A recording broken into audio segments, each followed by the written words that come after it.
terms of the structure and in terms of what actually comprises the plasma membrane. Now I'd like to talk to you about how do we actually get things into and out of the cell. Yeah, how do we get things into and out of the cell? So if we come back to this idea of the cell like an island floating on the ocean, the question naturally arises, how do we get from the ocean to the island? How do we get from the ocean to the island? Now think back to the last time that you yourself may have gone across to an island. So what are the possibilities? Well, I could catch the ferry, I could swim, I could take a plane, I could grab a helicopter. There are multiple different ways to get from the ocean to the island. When we look at the cell, we can kind of categorize these as either active or passive transport methods. Active or passive transport methods. So what I'd like to talk to you about now are what are the differences between active and passive transport. So if you take a look at this slide, you can see a couple of subdivisions. Under passive transport, we have simple diffusion and facilitated diffusion, and we also have osmosis. Then we have active transport, primary and secondary, and then we have what's called vesicular transport, endocytosis and exocytosis. Let's make this a little bit easier to understand. So passive transport is transport along the concentration gradient, where we go from a high concentration to a low concentration. And this type of transport doesn't require energy. So simple diffusion, facilitated diffusion, and osmosis do not require the input of energy. In other words, they're a little bit like rolling down a hill. Compared to active transport, active transport moves against the concentration gradient. So in this instance, we go from a low concentration to a high concentration. Whether this is primary active or secondary active, both types require the input of energy. In other words, this is a little bit like pushing a rock up a hill. Okay, now don't forget, we have the plasma membrane. So the plasma membrane and the integral and peripheral proteins to some extent regulate how this transport process occurs. And I'm going to talk to you about that next. How do the plasma proteins and the plasma membrane regulate both passive and active transport? So let's begin with diffusion first. Diffusion is a type of passive transport, and the definition for diffusion is the random mixing of particles, which we call a solute, and it occurs in a solution called a solvent. So when we say the random mixing of particles, what we're really talking about is going from a high concentration, you can see here in the beginning, and eventually the solutes spread throughout the entire concentration until we reach equilibrium. So equilibrium is when we have an even distribution of solutes through the solution. Now, the rate of diffusion can be influenced by a couple of factors, right?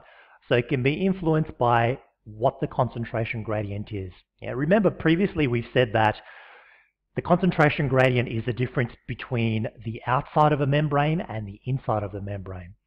So because we have a plasma membrane surrounding our cell, we can give rise to a situation where we have a high concentration outside or a low concentration inside. The difference between the outside and the inside can drive the pressure of the concentration gradient, if you want to think of it in those terms. So that's one thing that can alter the rate of diffusion. Temperature is another one. So if I increase the temperature, of course I'm going to increase the kinetic energy of the solutes, which means they mix more rapidly. Size or mass of the substance that's diffusing? Well, if it's too big to go across the plasma membrane, then it's going to have a much harder time than something that's small enough to cross it. Surface area of the permeable membrane is another one, and then the diffusion distance. So if I have something quite a long way away, or if I have a container that's quite large and I need to diffuse in a large space, that's going to occur at a different rate than if I have a more condensed space. So please understand these are factors that can influence the rate of diffusion. Now when we talk about the diffusion of solutes across the plasma membrane, we're really interested in two types: simple diffusion and facilitated diffusion. Simple diffusion and facilitated diffusion. So simple diffusion is the passive process in which the solute moves freely from high concentration to low concentration. And this is predominantly for nonpolar particles. So things like water and urea and a couple of lipids, potentially alcohol, things of that nature, right? So you'll see simple diffusion occurring in gas exchange in your lungs, or in terms of absorption of some nutrients, yeah? Particularly things like fat-soluble vitamins like A, D, E, and K. Yeah? It's also important in things like lipid-soluble hormones or the excretion of wastes. So simple diffusion is definitely a process that we use for the movement of particles across the plasma membrane, but we predominantly see it in terms of things like nonpolar hydrophobic particles. The next one that you need to become aware of is facilitated diffusion. Facilitated diffusion. So facilitated diffusion is a little bit different in that it is the movement of particles across a specific transmembrane protein. Yeah? It is the movement of particles across a specific transmembrane protein. So when you think of something like glucose or urea or other sugars, they tend to undertake facilitated diffusion rather than simple diffusion. Now, there are a couple of interesting implications about facilitated diffusion. So the first thing to understand is that, yes, it is influenced by the steepness of the concentration gradient, but because we are looking at specific transmembranous proteins or integral proteins, the rate at which things can diffuse across is going to be limited by the number of proteins available, right? And this is called a transport maximum. So we can reach a point where the diffusion rate is saturated. We can't go any faster because the concentration gradient is such that the transmembranous proteins can only accommodate it so far. So to a certain extent, facilitated diffusion can increase in speed, and then it reaches this saturation point where that's as fast as it can go. Okay. Now, when we talk about facilitated diffusion, what we're really looking at is things like glucose and urea and fructose and a couple of different vitamins, right? But definitely, facilitated diffusion is different from simple diffusion. Okay, now because facilitated diffusion makes use of these transmembranous proteins, there are two subtypes, if you want to think of it in those terms, right? So we can have what's called a channel-mediated facilitated diffusion, channel-mediated. And in channel-mediated, we're looking at a solute that moves down the concentration gradient across the lipid bilayer. Yeah? So for things like sodium and potassium and calcium and chloride, these are channels that allow small inorganic charged particles that are hydrophilic to move into the cell. Yeah? The thing to remember, of course, is yes, it's moving down a transmembranous protein, so there is a certain selectivity or a specificity to this thing, right? So only particular substances can move across a channel-mediated transmembranous protein. Now, a carrier-mediated transmembranous or facilitated diffusion is again a little bit different in that, in this instance, the molecule binds to a carrier on one side of the plasma membrane, changes its shape, and then releases it on the other side. Yeah?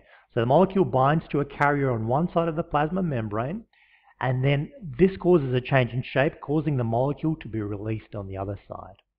So please make sure you understand there is simple diffusion and there is facilitated diffusion. Within facilitated diffusion, we have channel-mediated, which is for specific ions, and we have carrier-mediated, which is to do with changing the shape of the molecule on one side to release it on the other side.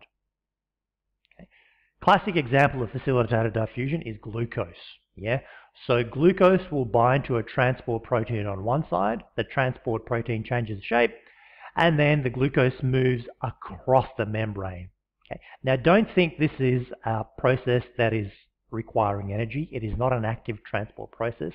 This only happens when there is a sufficient concentration gradient. Yeah? Only happens when there is a sufficient concentration gradient. Okay. Take a couple of minutes, cement these concepts in your mind, and when you're ready, come back and we will go on to the next section. Okay, next, let's talk about osmosis. So osmosis is very similar to diffusion, but rather than looking at the movement of dissolved substances, we are now looking at the net movement of solvent. In other words, we're looking at the net movement of water from an area of high concentration to an area of low concentration across a semi-permeable membrane. Yeah.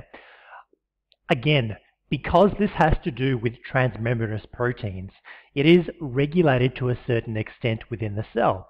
So if we're looking at water molecules actually coming into the cell, they tend to move in via protein pores called aquaporins.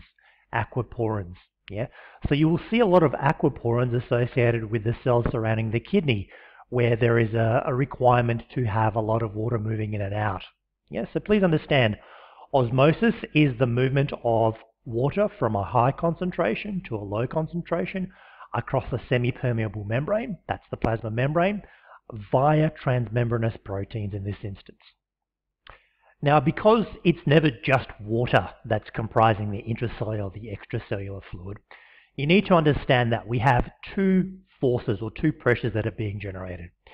So one pressure that is generated is from the liquid wanting to move from high concentration to low concentration, right? And this is called the hydrostatic pressure, a hydrostatic pressure. Conversely, if we have any substances dissolved within that liquid, we have what's called an osmotic pressure, which is the force that's exerted by the non-permeable solutes. Yeah, these are the molecules that don't diffuse across the semi-permeable membrane. So we've got hydrostatic pressure and osmotic pressure. It's important to understand this idea before we move on to the concept of tonicity, yeah, which I'm going to talk to you about next. So what's tonicity? Well, the definition of tonicity is the ability of the solution to change the volume of the cell. The ability of the solution to change the volume of the cell. And let me explain this to you a little bit and maybe give you an example. So if you've ever been to the gym and you've been working out and you pick up a bottle of Gatorade or Lucasade or one of those bottles, you can see that it has a claim on it that says this is a hydrotonic or this is an isotonic solution. And the implication being that because the properties of this solution are such that they can more quickly drive liquid into your cells to help you rehydrate. So the question is, how does that actually work? How does that actually work? Yep. So let's talk about it now. So if I have an isotonic solution, what I'm saying is that both inside of the cell and outside of the cell, I have the same. I have the same concentration of solute and I have the same concentration of solvent or solution, right? Same dissolved substances, same liquid, right? Same. Iso means same. Now let's compare this to a hypotonic solution, which is this middle one, hypotonic. In a hypotonic solution, the concentration of dissolved substances is lower on the outside of the cell and higher on the inside of the cell. And because I have a low concentration of dissolved substances, I must have a subsequently higher concentration of water.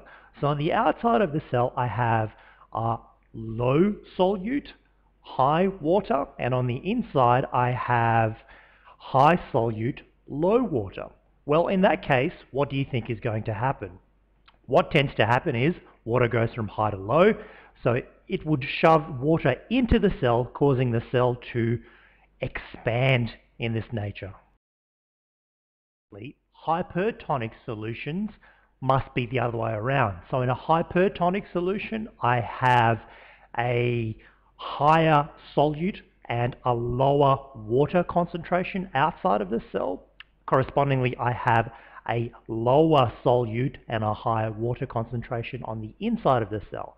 Because water goes from high to low, water will tend to be drawn out of the cell, causing the cell to shrink, as you can see over here. So this understanding of solute to solution explains what can happen to a cell. Yeah, this is the concept of tonicity. Tonicity is a measure of the solution's ability to change the volume of the cell. We can have water kind of balancing out, and that's called an isotonic solution where nothing really happens.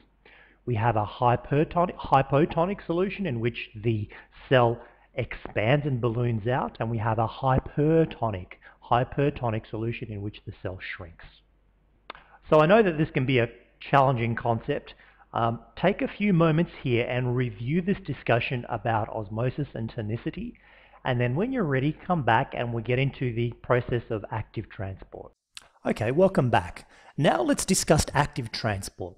So active transport is a little bit different than passive transport in that active transport requires the input of energy.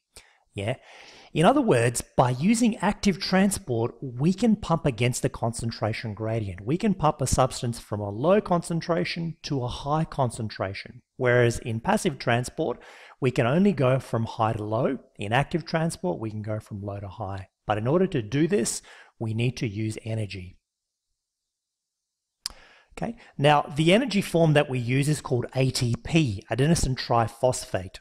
And the reason that we need to use ATP is because the ATP molecule is the molecule that is used to actually activate the protein pool, the protein channel, right? So the definition, therefore, of primary active transport is it is the energy derived from ATP, which changes the shape of the transporter protein, causing it to pump a substance against the concentration gradient. Yeah. And the most ubiquitous or the most common type of a primary active transport is the sodium-potassium pump. Yeah. In the sodium-potassium pump, which is actually found throughout quite a lot of your cells. Yeah. This is a process in which we pump sodium and potassium against concentration gradient. And this is something that will become important when we get into the lectures on the nervous system, where you'll understand that the sodium-potassium pump sets up the electrochemical gradient, causing an action potential or a nervous signal to propagate. So if that's primary active transport, what's secondary active transport? Well, secondary active transport is similar, except rather than using ATP, we use the energy that's already stored within the ion to drive the concentration gradient. And also, we have this idea of symports and antiports. So if you think back to this idea of the cell as an island, and the plasma membrane is the security detail, a symport or an antiport is a method by which we can get into the island, right? So at a symport, I can provide cellular currency for myself and a friend to come in at the same time. So in other words, at a symport, we have two substances moving in at the same time in the same direction. Whereas at an antiport, I have two substances moving in opposite directions. Yeah, one will come in, one will go out. So just understand, secondary active transport involves the movement of not one particle, but two. And it can either be at a symport, where they both move in the same direction, or it can be at an antiport, where one will move one way and the other will move in the opposite direction. Okay. Two examples. Sodium and glucose is a type of symporter, and the details here are provided on your slide. I won't go into it, but you can see that sodium and glucose actually move in the same direction. Compare this to a sodium-calcium antiport, in which energy is required to move sodium in and potassium out and vice versa. Yep. So symporters and antiporters are two aspects of secondary active transport. Now I have a bit of a question for you. Have a look at this slide, which pertains to digitalis, right? So in this diagram above, what do you think might be the outcome of applying digitalis, which some of you may know is a drug that is used to regulate heartbeat and heart rate? What do you think would happen to the movement of substances into and out of the cell if I applied digitalis? Now there's a bit of a clue for you here. You can see that digitalis is affecting this particular structure on the plasma membrane. Have a think about this question and see if you can come up with an answer. What do you think might happen to heart rate if I block the effect of this structure? Yeah, have a think and then post your answers on the loop for discussion. Welcome back. Now let's talk about vesicular transport. Vesicular transport. So if we think back to this analogy of the cell as an island, vesicular transport would be us taking a rowboat to get onto or off the island. Yeah, it is literally using a vehicle to bring substances into or out of the cell. And there are two subtypes. We have endocytosis, which is bringing something inside of the cell, and then we have exocytosis, which is secreting molecules out of the cell. I'd like to talk to you about these next. So, endocytosis is the process whereby the plasma membrane will reach out and envelop something and then actually bring it within the cell. Yeah, it is the process almost of the plasma membrane forming an arm, reaching out, grabbing something and pulling it into the cell. Classic example of this, by the way, is phagocytosis. So in phagocytosis, the cell membrane forms what's called a false foot or a pseudopod. And what it does is it reaches out and grabs a bacteria and then pulls it to inside of the cell. And once it's inside of the cell, in a thing called a phagosome, we have the release of enzymes and lysosomes into this captured bacteria in order to break it down and to recycle. Yeah.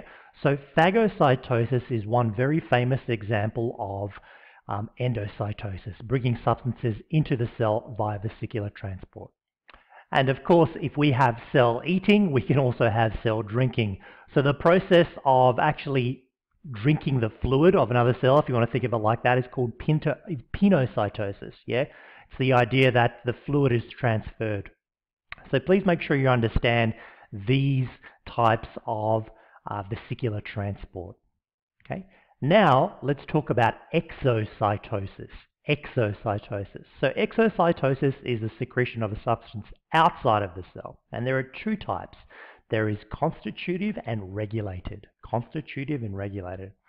So constitutive exocytosis is when the molecule is secreted because it's needed to be kept at constant levels. Yeah, it's when the molecule is secreted because it's needed to be kept at constant levels. Compared to regulated, which is when something is secreted but only when you need it, only when there is a response to a stimulus. Yeah, so we have constitutive and regulated exocytosis. Okay, and an example of regulated secretion is something like a neurotransmitter. So what will happen is in a nervous system cell called a neuron, we will have a stimulus called an action potential, and the action potential travels down the length of the cell until it gets to the end of the cell called a synaptic end bulb. Yeah. So in order for the action potential to be transmitted from one neuron to another neuron, there's actually a bit of a gap here called a synaptic cleft or a synaptic gap. So we need to secrete a chemical called a neurotransmitter, which is carried via a vesicle across this gap, and then it affects the second neuron. So this is an example of regulated secretion. Yeah, this is an example of regulated secretion. Okay, that's it for this lecture. Before we wind up, I'd love for you to go through and have a look at a couple of these YouTubes. So we have a few YouTubes pertaining to passive and active transport, osmosis, endo and exocytosis, and also a couple of more details on the exocytosis of neurotransmitters. Don't forget too that at the end of your notes you've got a breakdown of the different transport processes, the substances involved, and the energy requirements. Okay, that's it for this lecture. I will see you in the next lecture.